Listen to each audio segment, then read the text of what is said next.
ازاي اعمل خانة بحث الاكسل شيت زي اللي في الجدول اللي قدامنا ده؟ يعني الجدول ده لو حبينا ان احنا نبحث عن اي كود هنا يبتدي يظلل لي على كل الباند والديسكريبشن والبرايس والبيرسنت الخاصة بيه. يعني لو حبيت اكتب مثلا 125 هنا، هلاقي ان هو الخط الاخضر ده او التظليل الاخضر ده ظهر عندي عند الخانة اللي انا اخترتها. ازاي اعمل حاجة زي كده؟ هنا الامر في الجدول اللي تحت ده هنحدد على كل الخانات، وبعدين ندخل على الهوم.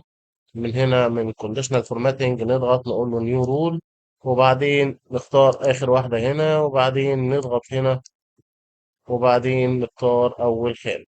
نعمل F4 مرتين ونكتب يساوي مرة تانية، وبعدين نختار خانة البحث دي، وندخل هنا على الفورمات ونختار اللون بتاع شريط البحث اللي احنا محتاجينه، وليكن مثلا اللون ده، ونقول له اوكي. دلوقتي هقفل هنا، وبعدين هكتب له هنا مثلا 154، هلاقي إن هو عمل لي الشريط بتاعي باللون اللي إحنا اخترناه. هنا مثلا كتبت 152، هلاقي إن الإيه، هلاقي إن الشريط اتغير عند الخانة